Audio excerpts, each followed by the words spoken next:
Amoureux de l'élevage, bienvenue dans cette nouvelle vidéo, les chroniques d'élevage vidéo. Aujourd'hui, nous sommes du côté de Macac.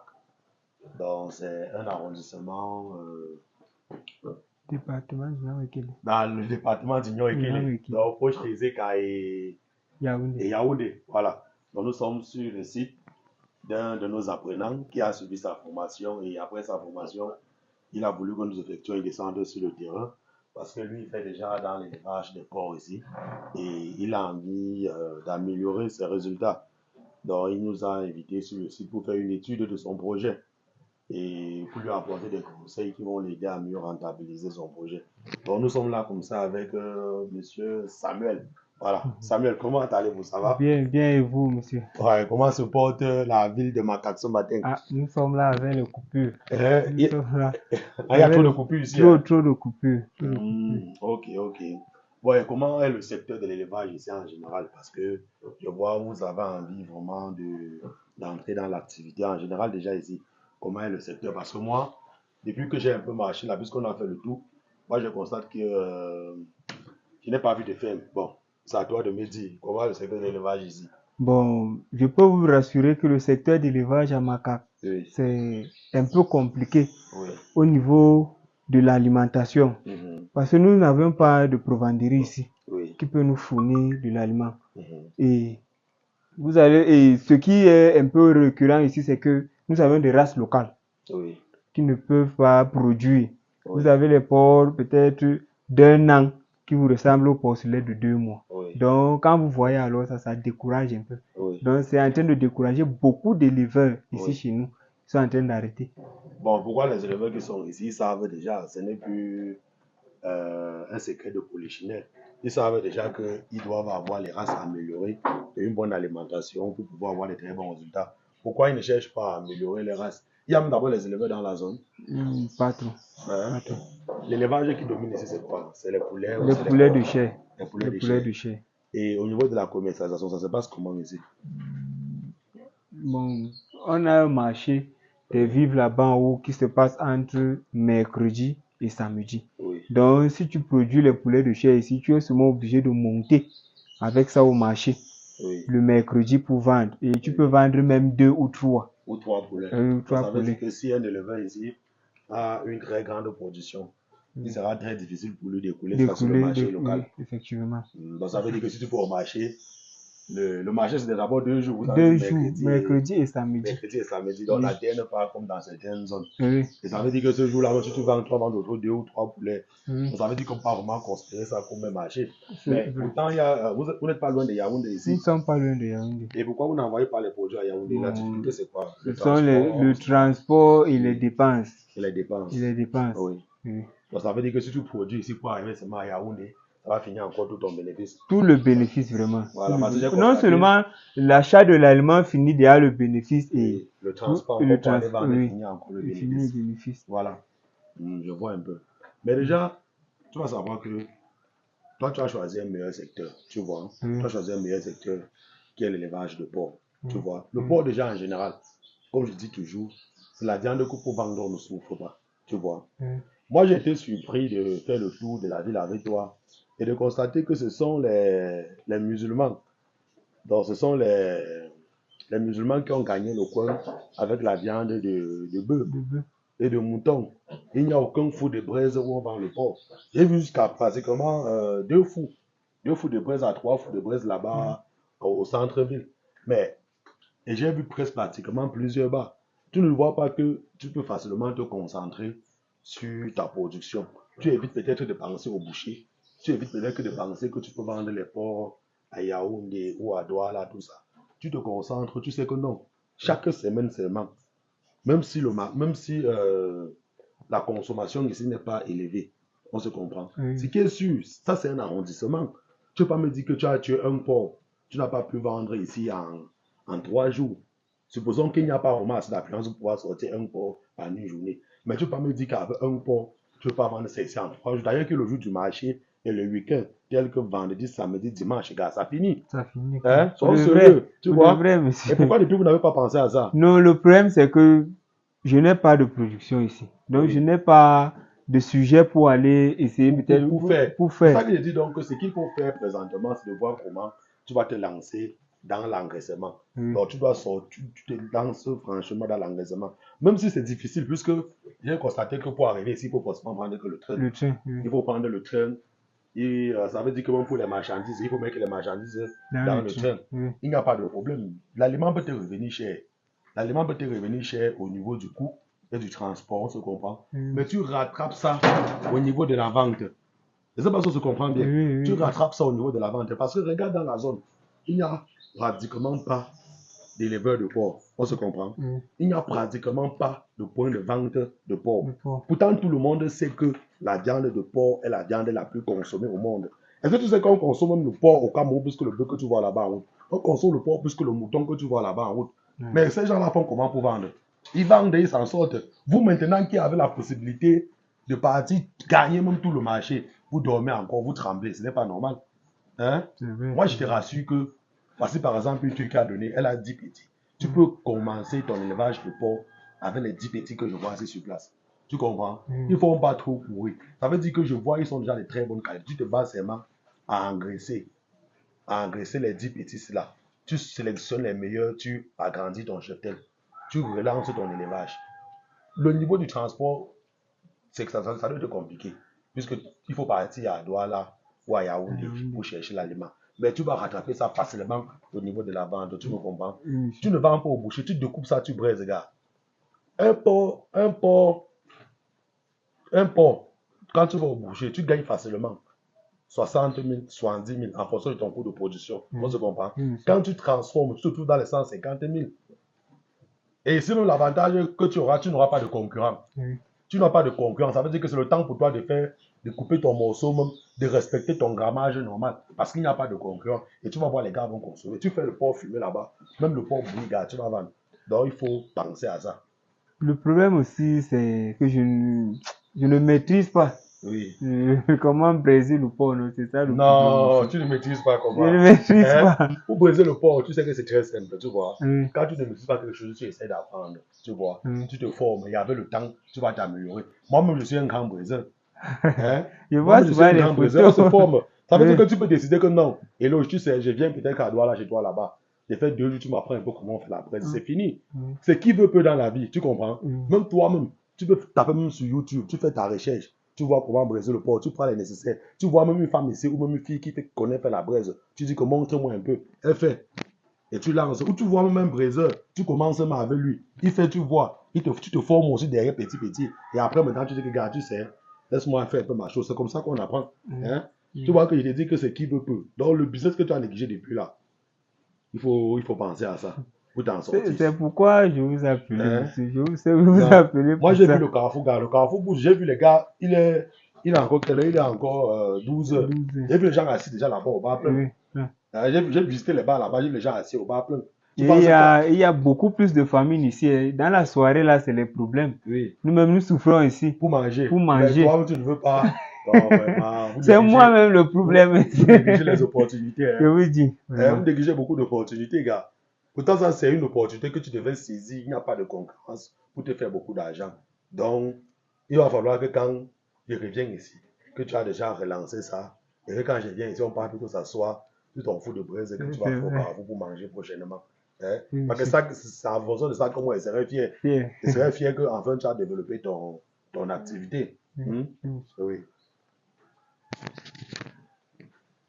Bon, et ici maintenant, si tu fais déjà ça, ça fait combien de temps, l'élevage de porc? Bon, ici, tu fais l'élevage de porc, ça fait déjà combien d'années? 4 ans. 4 ans. 4 ans. Et tu n'as pas toujours décollé. Quelles sont les difficultés que toi, tu rencontres réellement ici? Vas-y, je te La première difficulté, c'est la reproduction. La reproduction. Depuis 4 ans, quelles sont les difficultés que tu as rencontrées? Tu peux nous raconter même ton histoire. Bon, la première année, j'ai débuté avec 2 truies, un mâle. C'était des porcelets. J'ai engraissé jusqu'au niveau des croisements. Tu as pris les porcelets là-haut? Bon, chez l'un de mes frères. C'est un de tes frères ici dans la zone? Dans la zone. C'était quand même une race locale. Une race locale? Oui. J'ai engraissé les nains. Oui, vas-y. J'ai engraissé ici. Au moment du croisement, mon mal a refusé de croiser. Le mal a refusé de croiser. Oui. Je ne sais pas ce qui s'est passé. Bon, je me suis renseigné chez mon frère là. Il m'a dit que peut-être le mâle s'était familiarisé avec les femelles. C'est pourquoi il a refusé. Ils sont devenus les frères. Les frères. Ce qui fait que le mâle, lui, ne voulait même plus monter sur sa soeur. Oui. Oui, c'est normal. Bon, je suis allé chez mon autre frère qui est là-bas derrière. Oui. Il faisait aussi dans l'élevage de Paul l'année là. Je suis parti croiser mes 2 femelles là-bas. La première a mis bas 3. Au moment de sa mise bas, quand elle mettait bas, elle se levait pour piétiner ses porcelets. Elle écrasait encore tous ses porcelets. Oui, elle écrasait tous ses porcelets. Bon, elle a tué les 3. Oui. Elle met pas 3 d'abord. Oui, 3 d'abord. Les 3.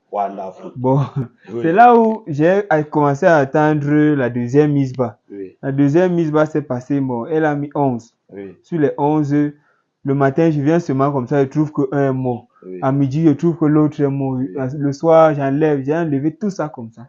Donc, on finit, tes races là. Tu t'es battu jusqu'à ça, mis bas. Enfin, tu as encore perdu tous tes porcelets. Tous mes porcelets. Elle n'était pas maternelle. Oui. Bon, j'ai vendu celle qui avait mis bas 3 parce que j'ai vu que ce n'était pas une bonne race. J'ai pris celle qui avait mis bas 11. Là, tu savais au moins que même si elle est écrasée, il y a au moins une qualité qu'on peut apprécier chez elle qui est apportée. Bon, j'ai essayé de recroiser encore. Au moment de la mise bas, elle a mis, je pense que c'était 9. J'ai vendu 4, je suis resté avec 5 truies. Sur les 5 truies, j'ai croisé les 5 en même moment. Je ne sais pas si ça ne devait pas se passer comme ça ou comment, je ne sais pas. J'ai croisé les 5 truies au même moment. Et à ma grande surprise, avec le mal que j'avais. À ma grande surprise, j'ai seulement une seule truie qui a pris. Et elle a mis, je pense que c'était 5. Les 5 là sont aussi morts comme ça. Tu vois que déjà d'abord, tu vois. Il y avait d'abord un problème de consanguinité, même qui te dérangeait même déjà. Non, pas avec le même mal d'ici. J'avais payé un mal ailleurs. Oui. C'est le mal là qui avait croisé. Ça n'a pas pris. Donc, pour finir, tout ce que tu as eu encore, tu n'as encore rien obtenu. Rien. Bon, j'ai vendu encore la race là. J'ai payé une autre race. 5 autres truies encore. Je suis toujours ici. Donc, c'est ce qui me décourage même. C'est ce qui m'a beaucoup découragé avec. Tu as passé ton temps à faire que dans l'élevage de race de porc local. Oui, local. Jusqu'aujourd'hui, tu l'as fait. Oui, c'est là où je suis encore parti payer 5 autres truies. Ça a toujours fait la même chose. C'est là où je me suis décidé à je peux faire quoi? J'ai décidé à faire les recherches, C'est là où je suis tombé sur vous là. Bon, j'ai vu comment se passait. Je suis monté à Yaoundé. Chez un monsieur là-bas après Terminus Mumboman. C'est lui qui m'a vendu la race il y a 40 000, je pense. Parce que ici, nous, on payait les porcelets à 50 000, à 25 000. 25 000. Ici, les races locales, 25 000. Les coucous, trucs là. Mais quand je suis monté à Yaoundé, là, c'est là où moi-même j'ai vu l'élevage. Cher. Tu as pris un petit porcelet à 40 000. Oui, c'est là où je profite aussi de vous dire que c'est là où moi-même j'ai constaté que le moins cher est cher. Quand tu as compris que généralement, quand on dit à quelqu'un que le porcelet de 25 000 là, ce n'est pas le porc. Ce n'est pas le porc. Et tu vois que depuis que tu as décidé changer complètement tes races locales pour embrasser les races améliorées, toi-même tu vois le résultat. J'ai vu. Toi-même tu vois le résultat. Toi-même tu vois les costauds porcelets que tu obtiens. Toi-même tu vois les costauds porcelets. Elle a eu une très bonne portée. Elle a eu pas combien? C'était 10. 10. Et tu vois, il y a 9. Tu vois que voilà une race maternelle.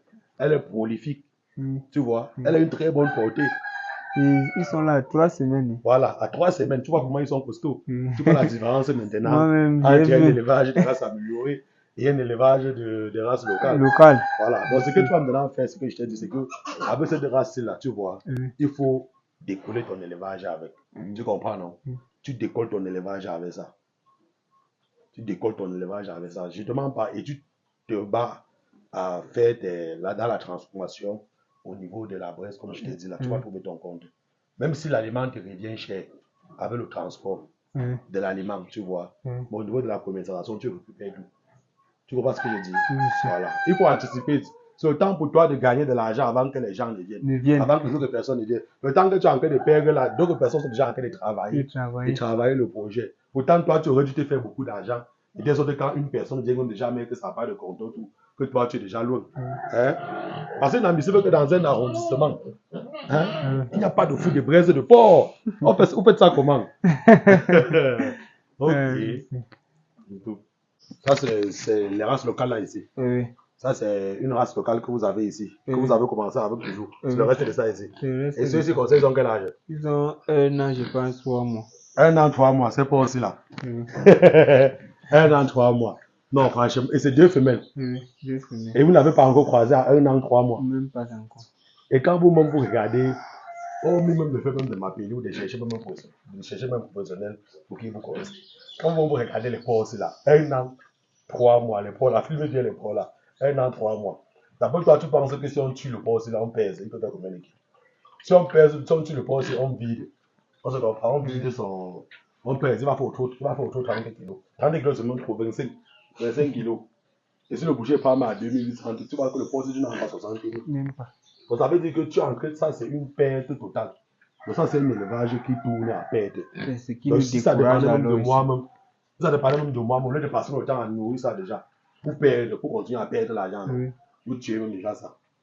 Vous faites avec la race que vous avez, la race améliorée là. Oui. On se comprend. Quand tu regroupes maintenant ton agence, quand tu es prêt, tu me retrouves à Douala, tu prends tes porcelets des races, ou même tes porcelets des races, non, ou même les trucs déjà prêts à croiser. Tu reviens ici décoller ton activité. À défaut, tu engraisses les porcs que tu as pris à Yaoundé là, parce que c'est une très bonne race. Tu développes ton activité. Avec ça, là, comme ça, c'est une perte de temps. Hein.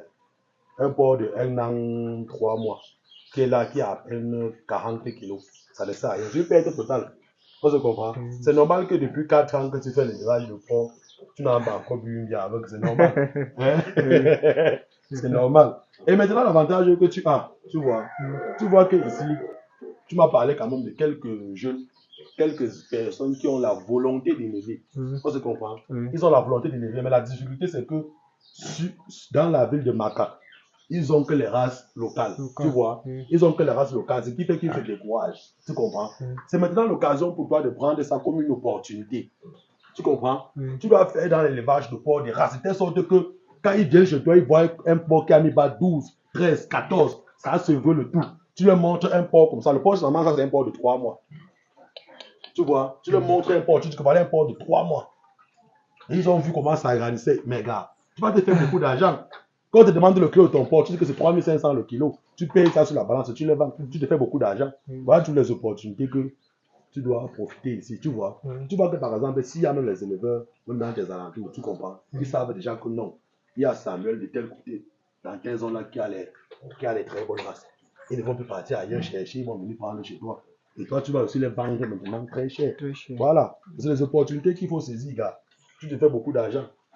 Hein? Quand tu vas même les poids les reproducteurs, tu gagnes même plus que la braise. Parce que tu portes le porc comme ça, tu pèses avec ses bons, tu banques, il passe par ça, donc tu gagnes plus. Donc, il faut travailler comme tu es en train de te dire là, si tu veux vraiment être un leader ici. Et tu as la possibilité d'être un leader parce que tu es parmi les premiers éleveurs de la zone. Donc, c'est l'occasion pour toi de profiter de l'occasion et de faire de l'argent. Voilà.